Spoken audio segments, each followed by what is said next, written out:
This is Happiness Solved with America's happiness coach, Sandee Scarlatta.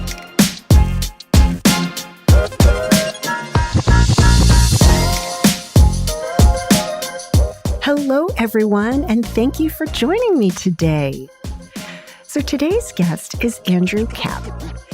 Andrew holds one goal above all others through his various projects: genuine and sustainable impact. So we're going to talk about his book, which is about the law of attraction. We go into detail about it in the interview, so I'm not going to go too much into it right now.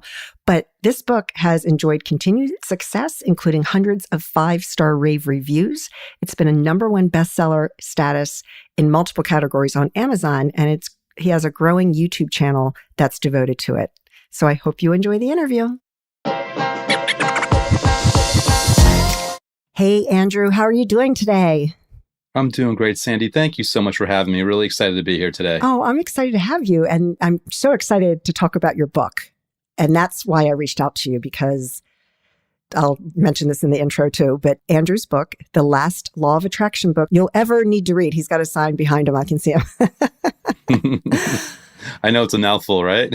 So back in 2004 was when I've been a life coach for many years, but I got certified in 2004, and I started putting together these workshops.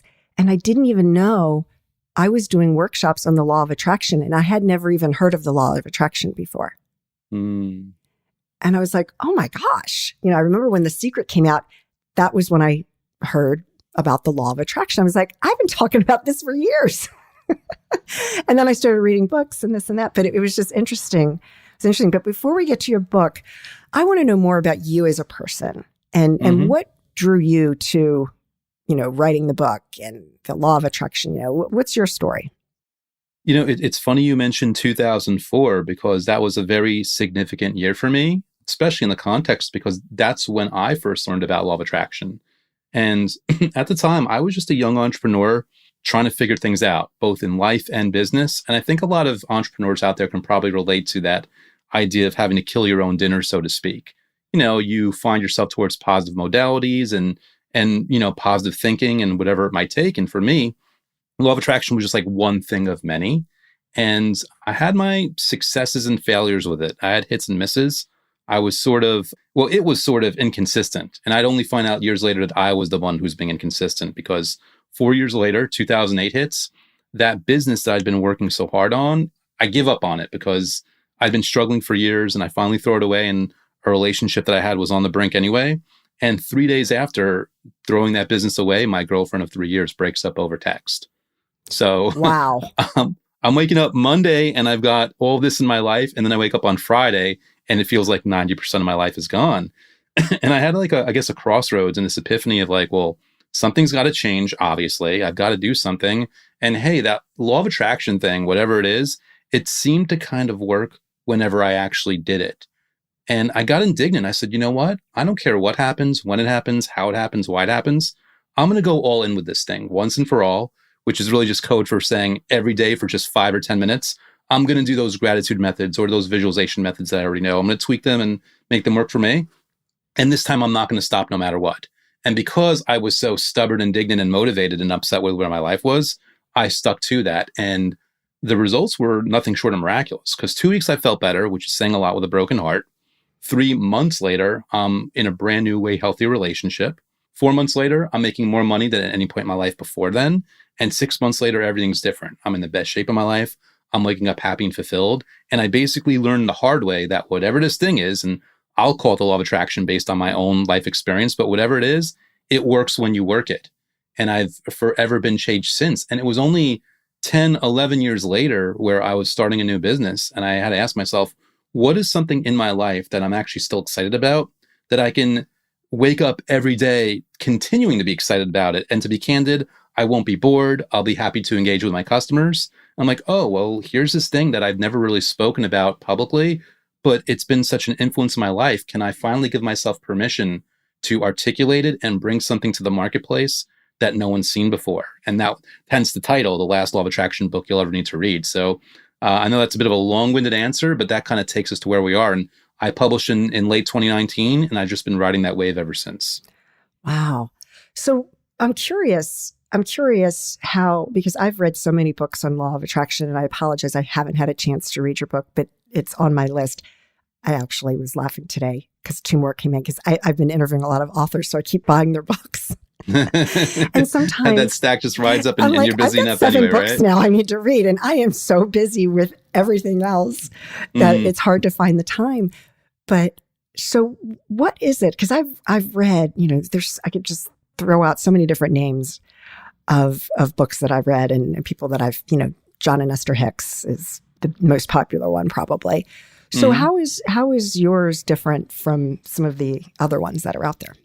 Well, Jerry and Esther Hicks, or I know they call themselves Abraham Hicks, those are wonderful. In fact, a lot of these books are wonderful. I'm not even making the claim that they're not. I think every law of attraction book worth its salt, there's a couple things it needs to do. One, it should explain what the law of attraction is in an easy, simple way that the reader can grasp without any struggle. And 2, ideally, it would hopefully also provide user-friendly methods, whether it's gratitude or visualization or scripting, whatever it might be, so that people can take this knowledge and implement it and hopefully create a better result in their life. The one problem that I noticed, at least even in my perspective, especially those years when I was struggling, is I'd get the book, I'd get excited, I would do it, I would get results. That's the crazy thing. And I would still stop. I would still stop doing what I was doing, even when it was working. So what I wanted to do in my book was finally address the why the procrastination, why the talking ourselves out of it. Why do we get excited, actually begin to get results, and still quit? And I figured if I can hold that part up, that mirror up to the reader and give them that insight and that information, then they'll have enough space to give themselves permission to do the methods just long enough to get a result. And then it won't be me teaching them. It won't be the book. It'll be their own life experience. And once they've had that, there's no going back. I mean, they can choose to stop, but at least they're forever changed in the sense that they understand this on a level that they never would have before and they never won't since. That's kind of coaching 101, like you put that mirror up in front of people and it's easy to tell people what to do. Yes. But when you're truly coaching somebody, you're having them look within and they're coming up with it on their own. And everybody loves their own ideas. You don't always want to be told what other people are telling you to do. But I love that because, just that putting that mirror up in front of people. I mean, that's just such a beautiful thing. Yeah. It's like, for me, I don't even think of myself as a coach, but I kind of think of myself as a facilitator and even a conduit. Like for me, I'm nothing special in the sense that my opinion, and when it comes to this, everyone can be their own guru. I just happen to be someone who I hope has articulated this in a way that helps it click in their brain so that then they get that crack in the door and then they get their own way of doing it. I even say I give really precise steps on whatever methods I offer, but I also invite people listen, if you don't like that step, it doesn't jive with you, tweak it. Because ultimately the only thing that matters in the context of this body of work is that you feel good while thinking about what you have or thinking about what you want, or both. And if you can get that out of yourself every single day consistently for just 5 minutes a day, it almost sounds ridiculous, but you'll be floored by the results that kind of come into your life. Right. Well, I was, one of my very first podcast episodes that was released was with a good friend of mine who's also an author and a coach. And, he was talking about what is your truth? Well, I talk about perspective. They're the same thing, right? So, but what we discussed, and this goes back to what you just said, the way you're saying it may resonate with people, or they may resonate more with Abraham Hicks, right? So it's just a matter of reaching the right people that are going to resonate with how you're presenting it. But I love that you said, if it doesn't work, then tweak it, because really it's all about that energy that we're feeling anyway, the feeling behind it. So talk more about that, because I feel like that was what, I love The Secret. I think it was a great work. I watched it multiple times. I just really enjoyed it. I got a lot out of it, but I felt like that is a piece that they missed, is the feeling part about it. Yeah. First of all, I agree. I really enjoyed The Secret as well. And believe it or not, Rhonda Byrne had a book a couple of years later called The Magic, which I thought was even better than The Secret because it was all about gratitude. I think the feeling, not only does the feeling piece get missed, but even The Secret too, in their defense, because I know there's controversy. A lot of people think that it's all materialistic and blah, blah, blah. I think the secret was misinterpreted. I mean, they only had 90 minutes in a DVD to get this message out, and it's very easy to misinterpret. And I think a lot of people, and this will kind of go full circle to the feeling part, but the number one mistake I think people make with this whole law of attraction thing is they hear that thoughts create your reality and da-da-da-da, and then they do these methods for the sake of getting their result. Right. And I tell people, don't do that. And they're like, what do you mean don't do that? That's what every book tells me. I'm like, well, here's a little trick. If you do the method to get the result, then you're doing the method with the awareness and the vibration and the energy and the focus of the lack of the result. Therefore, you're actually reinforcing what you don't want. And what you should instead be doing is doing these methods for the sake of enjoying the method, feeling good in the moment. And then in an ironic twist of fate, then the universe will give you what you want, because then you're sending out the signal that you already have what you want. So this is where, for me, the feelings come through. People try to force the feeling. They try to manipulate the feeling. They try to manufacture it out of thin air, whereas it's because they're trying to force the universe to bend to their will, when instead they should be inviting it to just give them something way better than they would have made on their own. And the feelings, for my part, they become way easier when you're not trying to carry the weight of the world on your shoulders, and you're instead saying, you know what? Whatever's going on in my life for these 5 minutes, I'm just going to feel good to whatever measure. And by the way, I'm not going to put pressure on myself to feel really good, because if that happens, then I'm going to feel bad. If I feel a little good, that's great. If I feel really good, that's great. No matter what, I recognize that it's a win. And therefore, I'm taking the pressure off myself, which ironically makes it easier for me to feel good. Let's dive into that a little bit. Can you give like a specific example? So, well, I'll tell you, like one of my favorite methods, I call it the gratitude blitz. And all it is basically taking 30 seconds, 60 seconds, 90 seconds, 5 minutes, whatever, to just keep thinking about things that you're grateful for. And, not to put pressure on anyone when they try this the first time that it has to be this way. But oftentimes when you sit down and you start to think about stuff that you're grateful for, those first 30 seconds are more like, meh, whatever. But then 90 seconds in, all these things are popping in your head and you're feeling good. And then in a minute in, and then 3 minutes, and before you know, it's like, whoa, look at all this stuff I actually have to be to be grateful for. For example, my heart beating in my chest, which has been beating in my chest every second of every hour of every day, of every week, of every month, of every year, of every decade that I've been alive. Like, imagine that, sending blood and nutrients to all my other organs, which are also serving me, regardless of any pain I might be in right now or any health situation. Wow, I've got my heart. What about the device that people are listening to this on? Well, they use it for their email. They use it for texting. They use it to communicate. They use it to run their business. They use it for dating apps to find love. Like, how could you not be grateful for that? Think about all your body parts. Think about your friends that have done favors for you. Think about that person that bought you lunch 10 years ago when you really needed it. Think about all these different things. And before you know, like, wow, you know what? Life is not perfect, but I feel kind of good right now because there are so many things that I have. And in my recognition of them, it's kind of opening my eyes to the fact that there really is so much more. And P.S., I have a funny hunch that the way Andrew's describing this, if I keep doing this, it's probably going to get easier and better. And then the floodgates are going to open. And I really look forward to that. I love that you mentioned your heart. And when you put it like that, that's like, who cannot be grateful for that, right? Exactly. It's all about, this isn't like a reframe in the sense that you're lying to yourself. It's a reframe in that you're lifting the illusion of lack, the illusion of negativity, the illusion of the glass being half empty rather than half full. You're reframing to actually see the truth of the abundance of what you have. And by the way, I'm a strategy guy.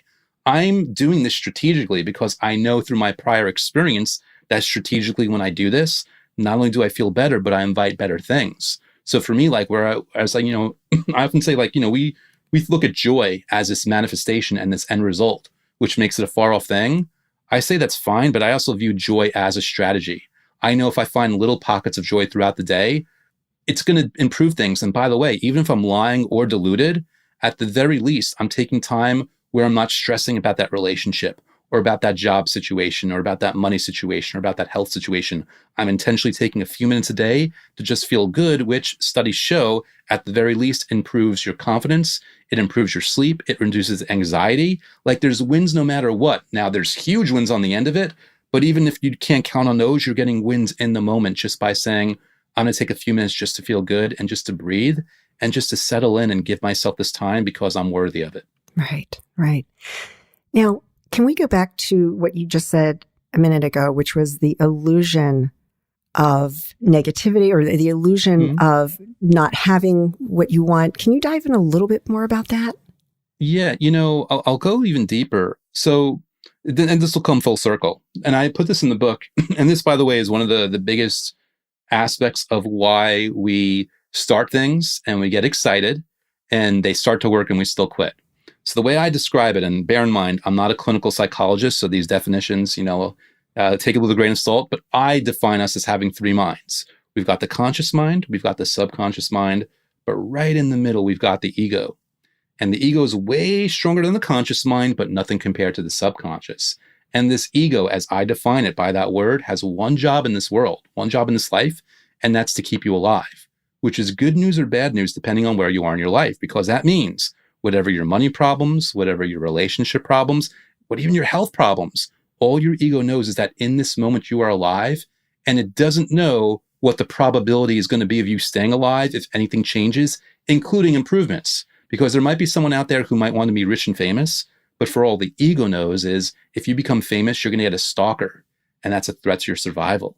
For all your ego knows is if you come into a lot of money, distant family is going to come out of the woodwork and try to sue you for your house. That's a threat to your survival. So your ego actually loves you. It's trying to protect you, but in a misguided way, it's holding you in place, stuck in place, because it doesn't care about your fulfillment or your satisfaction or your comfort or your happiness or anything like that, just your survival. So a lot of aspects of this illusion, whether it's programming from society or just in our own path, the ego is going to throw whatever it can at you, again, not out of malice, but out of a misguided attempt to keep you safe.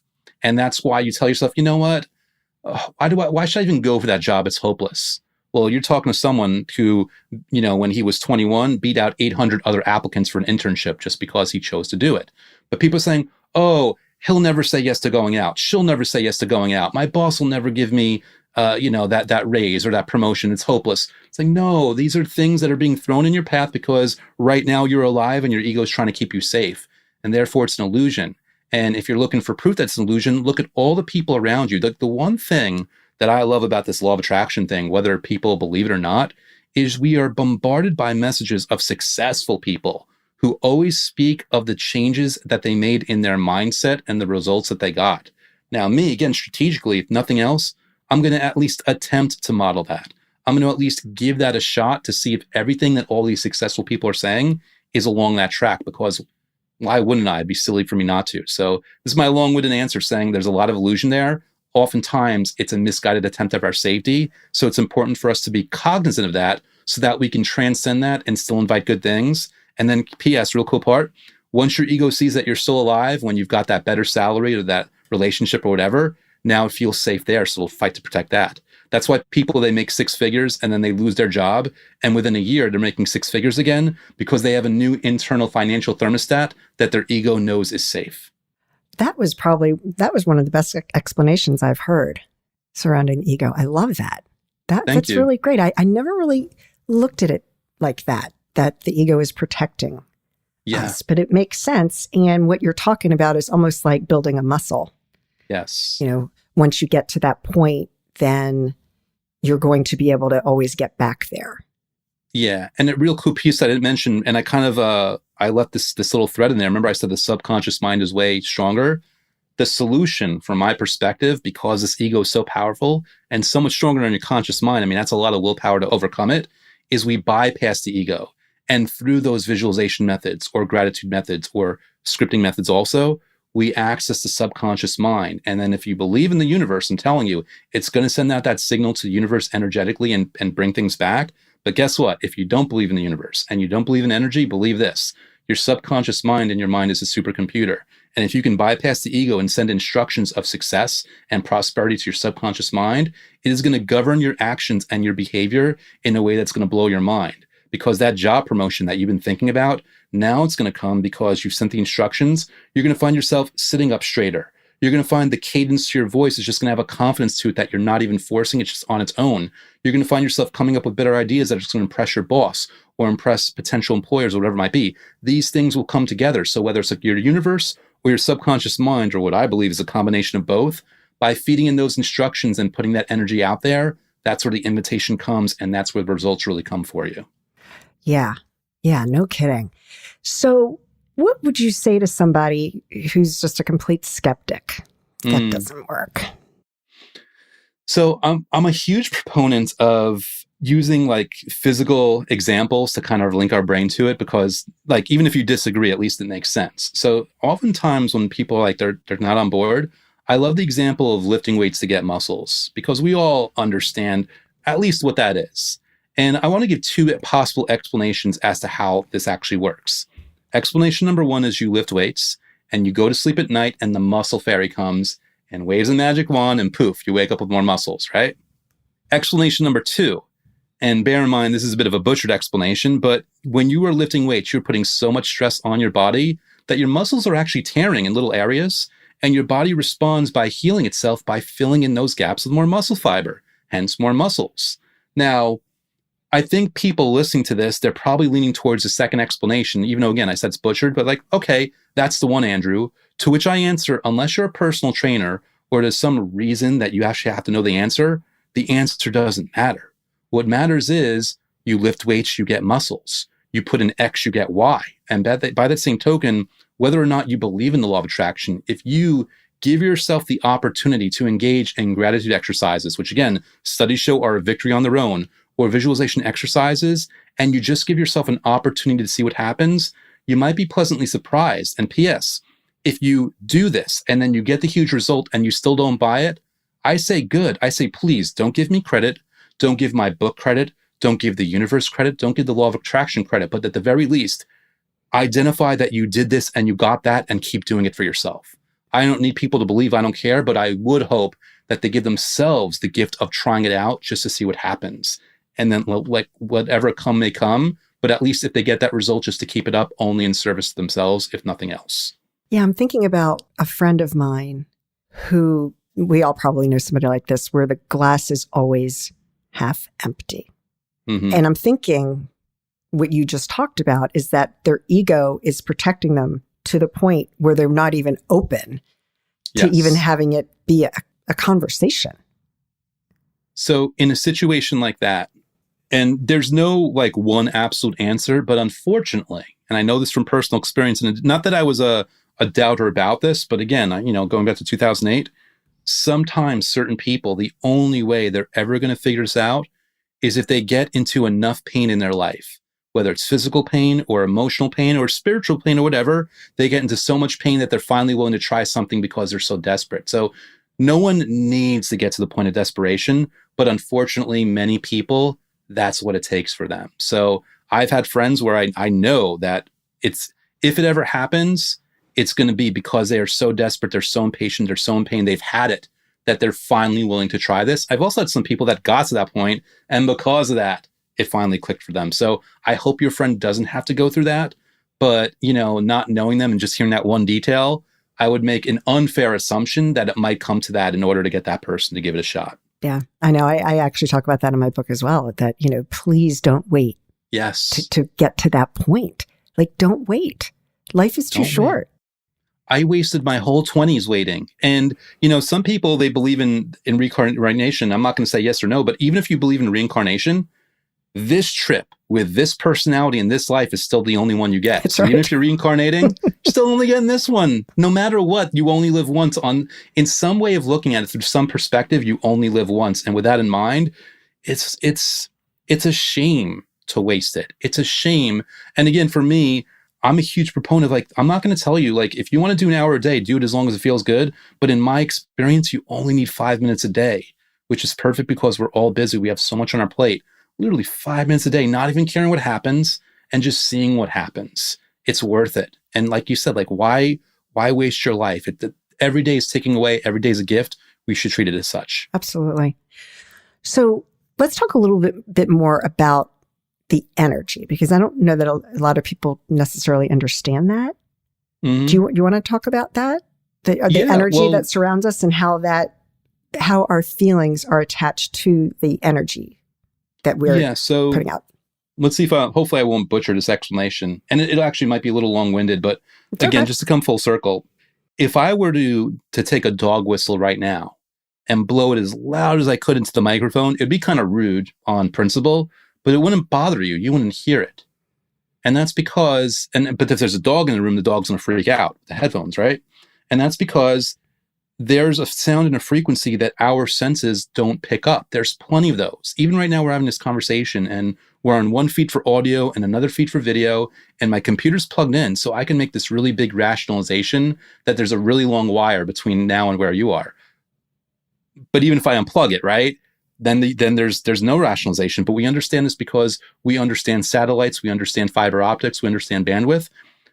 So we accept it. So we accept these things, these invisible forces and invisible energy that have practical, applications in our life experience. By that same token, there are so many frequencies, so many energies that we just don't pick up through our physical senses, because honestly, they would probably overwhelm us. And part of that is this whole universal energetic soup that we're in the middle of. And because we are all vibrational, like we're all energy, you, me, our, the desk, our thoughts, especially, since everything's energy and since like frequencies attract like frequencies, this is where the feeling and the thought comes into place, because you can basically, through intention, invite better things by choosing to engage in better feelings while thinking about things that you want or things that you have or both, because then it's like that dog whistle frequency that's there, or it's like that the fiber optic frequency or whatever, that we're having this connection. There's something that's happening that your feelings are pulling in, and like a magnet, they're going to pull it back to. That's like my best way of describing the fact that there's so much energy out there and that your feelings really have an impact. And again, if you don't believe me, it's free to try and it doesn't hurt. So I invite people just to give it a shot and see what happens. And maybe, just maybe, they'll be pleasantly surprised. Well, it's kind of like when you are in the room, somebody walks in and they're upset, they're angry, right? You can feel it. Yes. You immediately, you see their face, the look on their face, but there's something that you can feel. If you pay attention to it, you can feel it. And the same is true when somebody walks in and they're in a great mood and they're just, it's like it's infectious and you can feel it. Well, the same is true with the negativity. So let's bring that back to manifestation. Because I liked how you said before that when we first started talking, that when you're trying to, like you say, okay, I want more money. Well, that's not really, you're not going to achieve that because the energy isn't in alignment with that. So explain a little bit more about that. Because I understand it, but you're more of an expert on this than that because you wrote a book on it. How is that, instead of, because I know with coaching, I would say, well, it's not the money that you want. It's the feeling that the money's going to bring you. Right. It's interesting because I couldn't agree more, but I often don't even go down that road. I more go down the road of just getting people to feel good in general. And because because you're right. It's not the money, it's the feelings they get, right? So I verbalize it, or I articulate in a different way. They just want to feel good, because feeling good is feeling safe. It's feeling secure, but it's also feeling excited and vibrant and alive, And it's like, kind of going off the track a little bit, people think about, well, not just the money, but how they're going to get the money. So a job promotion, for example, a lot of people say, I've been thinking about that job promotion for a year. Where's your law of attraction now? To which I ask them, are you thinking about that promotion with frustration and impatience, fear, uncertainty, doubt, jealousy? Because if you're doing that, you don't realize that you're actually thinking of the lack of the promotion, which is why you feel bad. Whereas if you're thinking about it with enthusiasm, confidence, excitement, anticipation, then you're on the right track. And here's the really cool thing is, you've then accessed what you really want before you got it in your three-dimensional reality. That's the cool part, because I couldn't agree more, Sandee. People really, they don't realize that they want the feelings that it gives them, and you can access the feelings before you get the thing. And for me, strategically, this is why I go to 5 minutes a day of just consistently doing something. It's like you can right now decide before you get the car, before you get the relationship, before you get the job promotion, before you get the house, or whatever it might be. You can decide to be happy right now. And I think that's a cliche where people are like, yeah, good luck with that. And I'm saying, you know what? Don't give yourself the pressure of being happy right now. Give yourself the opportunity of just feeling good right now. Little pockets of happiness, almost like as a cheat code saying, listen, I'm really excited for this big manifestation thing that I'm told on the way, and I'll be happy when it comes. But, in the meantime, maybe it's smart for me to whatever measure I can is be content, be excited, and enjoy my life in the meantime.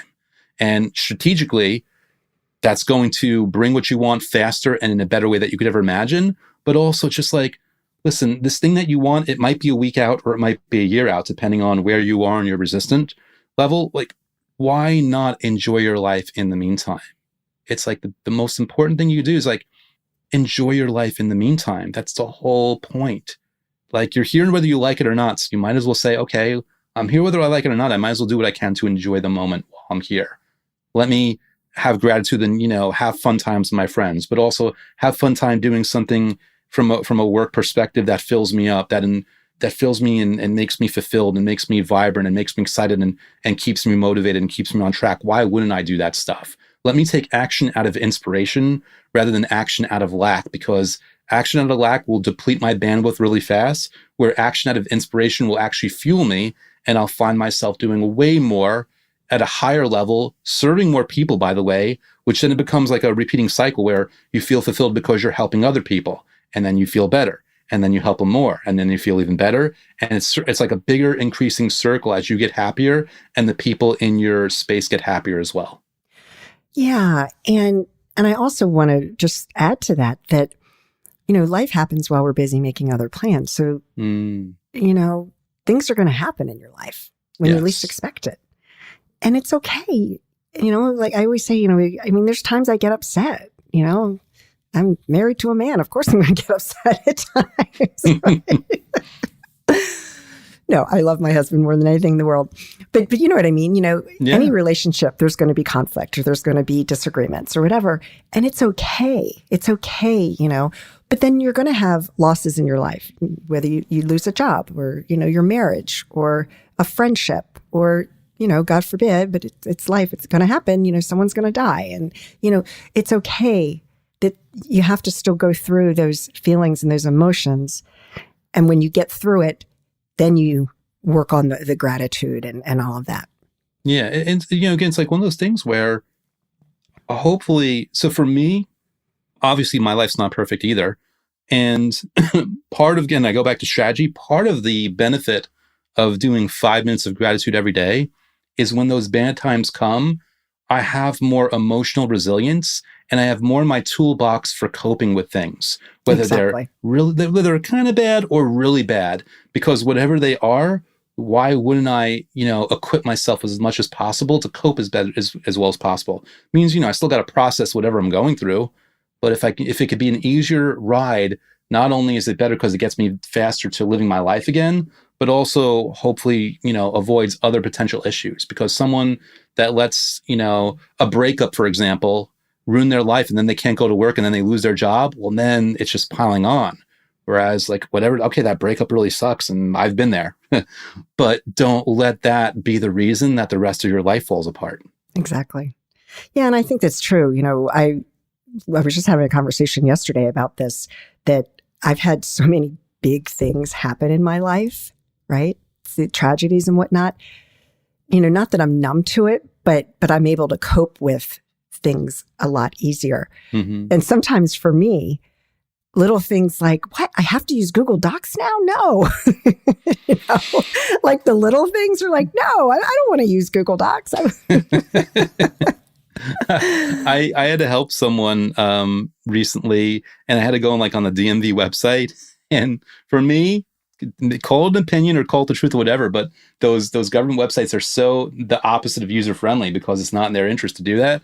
And that, Mr. Law of Attraction, Mr. Just Think Positive, I get so frustrated also. But I also then strategically, I'll reward myself. When I was done with that, I'm like, okay, that was icky. Even though I barely ever use the word icky, that was pretty icky. What can I do just to make myself feel good? I'll just pop on a video that's hilarious and I'll laugh for the next 20 minutes because I deserved it before I went on that site, but now I really deserve it.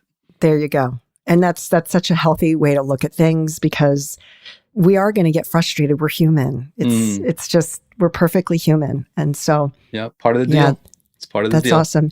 Is there anything else in the book that I haven't touched on that you want to bring up? one piece I really like to share with people, and obviously it resonates a little more if you're really on board with the law of attraction, but a topic that I talk about in the book is called manifestational raindrops. And the way I verbalize it is everyone can relate to being like outside when it's kind of overcast, and all of a sudden they feel like a little tickle on their skin. And then 30 seconds later, they see like little droplets on maybe like a dark jacket they're on. And then 30 seconds later, there's like splotches hitting the ground, and they can hear the raindrops and they can smell the dew in the air. And then before you know it, there's a torrential downpour. And I love using that example because we've all been through it. But then I want to say, think about, finding a penny on the street. Now, that could just be a penny if you really just want to be a penny, or you can take it as an indicator from the universe of free money, a reminder to be excited.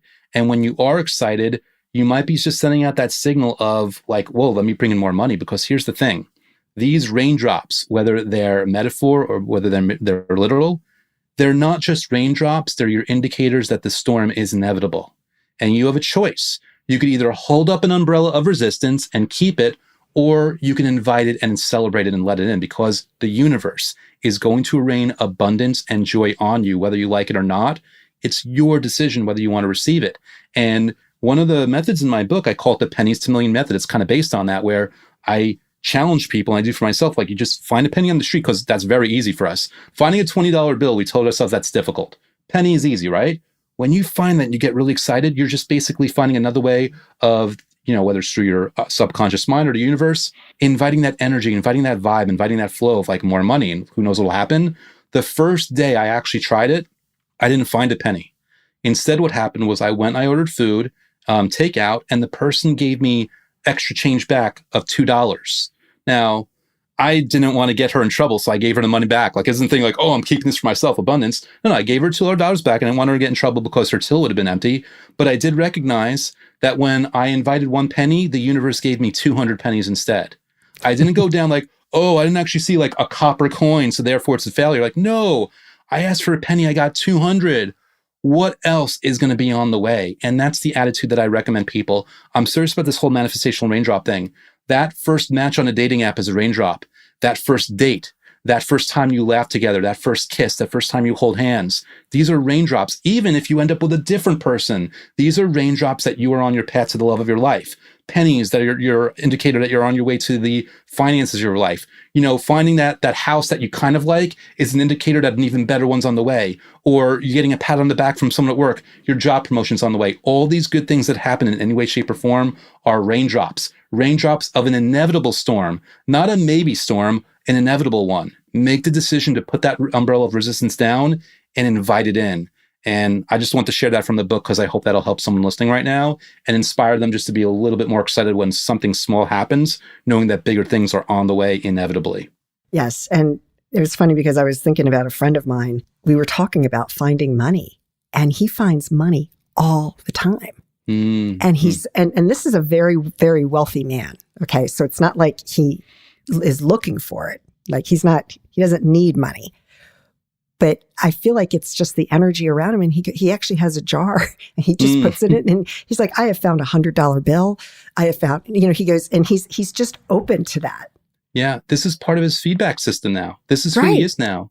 Right. And, I'm not going to date this episode too much. I mean, I'm sure it'll publish a little later, but very recently, anyone that follows Ultimate Fighting Championship, UFC, Rose Namajunas, she reclaimed her strawweight title. It's the first woman in history to reclaim her title.